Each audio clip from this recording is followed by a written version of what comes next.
Master minds commerce చదవాలనుకునే 10th inter విద్యార్థుల తొలి ఎంపిక. నమస్కారం గురుగారు. నమస్కారం. గురుగారు, ఇంట్లో దీపం పెట్టిన దగ్గర నుంచి అది కొండెక్కేంత వరకు కూడా చాలా మంది చాలా రకాలుగా ఆలోచిస్తూ ఉంటారు. తొందరగా కొండెక్కేసిందంటే ఏదో దోషం ఉందేమో, అందుకే దీపం వెలగట్లేదు.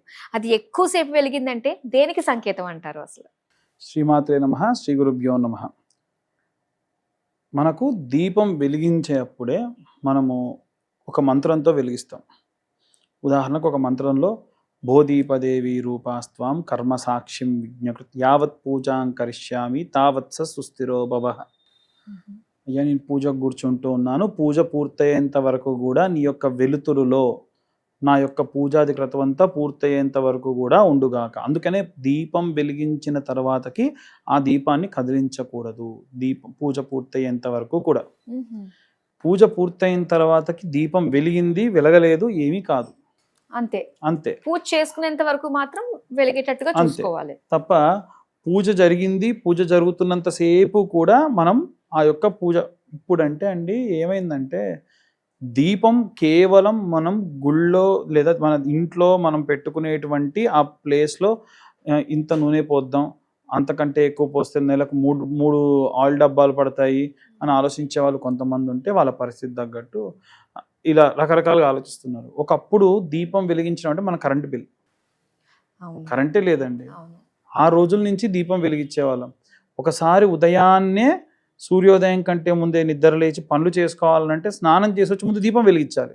అప్పుడు ఏమవుతుందంటే సూర్యుడు వచ్చేంత వరకు ఏమేం చేసుకోవాలో పనులన్నీ కూడా ఆ దీపంతోనే చేసుకునేవాళ్ళం.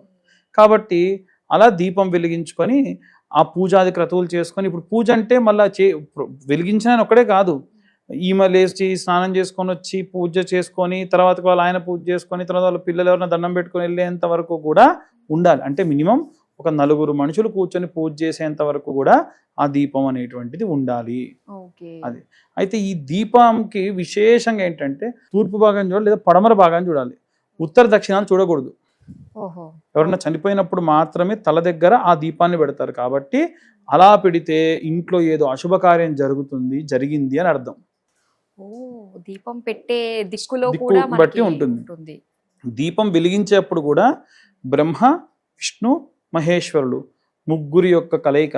సాధ్యం త్రివర్తి సంయుక్తం వహ్నినా యోజితం ప్రియం. 3 ఒత్తులు కలిపి ఒక దీపం కింద పెట్టాలి. 3 ఒత్తులు కలిపి ఒక దీపం కింద వెలిగించాలి. లేదండి నేను ఇంకో 4 ఎన్ని దీపాలన్నా పెట్టండి, మినిమం మీరు ఒక దీపం దాటి పెడితే 3 దీపాలు పెట్టాలి. అంటే 3 ఒత్తులు వెలిగించాలి. 3 ఒత్తులు వేసి 3 దీపాలు పెట్టాలి. మన ఇంట్లో కూడా 2 దీపాలు పెట్టి మధ్యలో కామాక్షి దీపం పెడతారు. ఆ కామాక్షి దీపం ఏంటంటారు? కామాక్షి దీపం ఏంటంటే, మనకు ఉదాహరణకు మీకు కొన్ని నోములు ఉన్నాయి, మీకు కొన్ని పద్ధతులు ఉన్నాయి, మీకు కొన్ని ఆచారాలు ఉన్నాయి, వాటిని మీరు అన్ని సక్రమంగా పాటిస్తూ ఉన్నారు, ప్రశాంతంగా ఉంది. ఆ కామాక్షి అమ్మవారికి, అమ్మ ఇలాగే నా వంశపారంపర్యంగా జరిగేటువంటివన్నీ కార్యక్రమాలు కూడా తరతరాలుగా ఉండు అని చెప్పి, అందుకే కామాక్షి దీపాలు ఇవాళ రేపు చిన్నవి వస్తున్నాయి. వాస్తవంగా కామాక్షి అమ్మవారి దీపం అంటే ఇంత పెద్దది వస్తుంది. అది తరతరాలు ఆ దీపం అలా కొనసాగుతుంది. వాళ్ళ అత్తగారి నుంచి కోడలికి, కోడల నుంచి ఆడపిల్లలకి ఇవ్వరమ్మా. ఈ దీపం ఏదైతే ఉందో ఆ వంశీకులకు మాత్రమే. ఇంకొకరు ఎంత పాత దీపం కామాక్షి దీపం పెడితే అంత మంచిది. ఇంకోటి, ఆ దీపం పెట్టేటప్పుడు ఇవాళ రేపు ఉప్పు దీపం పెట్టాలా, మట్టిలో పెట్టాలా, ఆకులో పెట్టాలా, పిండి దీపం పెట్టాలా, ప్రతిదానికి ఒక ఆచారం ఉంది.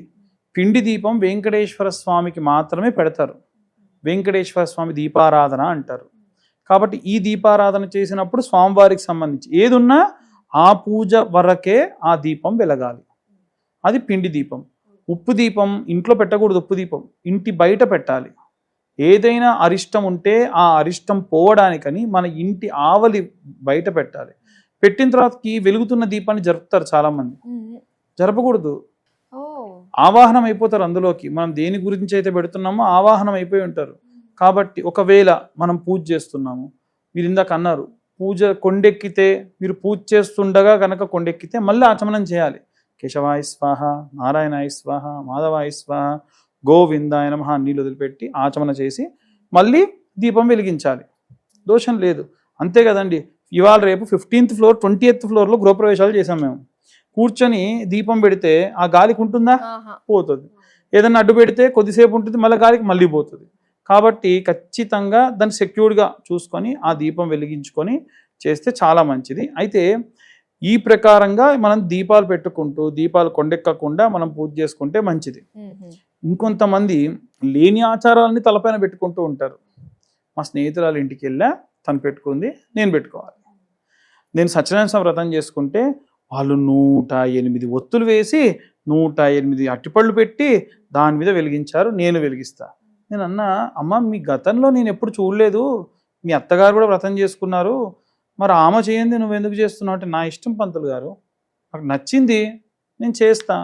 అమ్మ చెయ్యి తల్లి, ఇన్ని పెట్టకూడదు, వాళ్ళ వంశపారంపర్యంగా ఏదో వాళ్తుంటుంది, వాళ్ళు మొక్కుకుంటారు, కొన్ని పెంచుతూ వెళ్తారు. 11 నుంచి ప్రారంభిస్తారు. నేను ఒక వ్రతం చేస్తే 11, రెండో వ్రతానికి 21, తర్వాతకి 41, తర్వాతకి 54, తర్వాతకి 108, మళ్ళీ తగ్గుతూ వస్తారు. మరి నువ్వు అలా చేస్తావా? అలా చేసింది ప్లేట్ ఎంత కాలుతుంది పంతులు గారు, ఏం చేయాలి నాకేం తెలుసమ్మా, నువ్వు చెయ్యి మరి. కాబట్టి అందుకే మన సిద్ధాంతం ఏం చెప్తుంది అనంటే, లేని ఆచారాన్ని నెత్తిన పెట్టుకోకు, ఉన్న ఆచారాన్ని వదులుకోకు. అది కాబట్టి మనకు ఉన్న పద్ధతులే మనం పాటిద్దాం. దీపం విషయంలో ముఖ్యంగా అనవసరంగా వద్దు. ఈ దీపాన్ని వెలిగించేప్పుడు ఇంకొంతమంది, మా ఇంట్లో మా చిన్న తాతగారు చనిపోయారు, మేము దీపం పెట్టొచ్చా అని అడిగేవాళ్ళు కూడా ఉంటారు. అవునండి, అవును, ఖచ్చితంగా పెట్టొచ్చు. మీ 11 రోజుల మైల పూర్తయిన తర్వాతకి నిర్మోహమాటంగా మీరు దీపాన్ని పెట్టొచ్చు, ఎటువంటి సందేహం లేదు. అలానే ఒత్తులు ఎన్ని వేయాలి అన్న దాంట్లో కూడా చాలా డౌట్స్ ఉన్నాయి. 3 ఒత్తులు, ఇందాక చెప్పాను కదా, 3 ఒత్తులు కలిపి వేయాలి. అయితే ఎందుకండి మరి మా ఈ ఊర్లో ఉన్నటువంటి వాళ్ళు ఏం పూజలు చేయొద్దు అంటే, అవునండి, పూజలు ఎవరు చేయమన్నారు? దీపం వెలిగించడం అనేది మన మినిమం రెస్పాన్సిబిలిటీ. నీకు శౌచం వచ్చి ఉండొచ్చు, దేవుడికి భగవంతుడికి శౌచం ఉండదు. కాబట్టి దీపం వెలిగించాలి. And at the same time మీరు గుడికి వెళ్ళాలనుకుంటే గుడికి వెళ్ళొచ్చు, షటాలు పెట్టించుకోవద్దు, ప్రత్యేక అర్చనలు చేయించొద్దు, ప్రత్యేకమైన హోమాలు చేయించొద్దు. ఈ నియమ నిబంధనలు పాటించాలి. అంతే తప్ప ఇంకేమీ లేవు. ప్రశాంతంగా దీపం వెలిగించవచ్చు, ఇంతసేపు వెలిగితే అని అదేం లేదు. కొండెక్కితే మాత్రం ఖచ్చితంగా ఆచమనం చేసి మళ్ళీ వెలిగించాలి. కానీ ఖచ్చితంగా ఇంట్లో మాత్రం ఎప్పుడు దేవుడు దీపం వెలిగించాలి. వెలిగించాలి. చాలా చక్కటి విషయాలు మాకు పంచుకున్నందుకు ధన్యవాదాలు.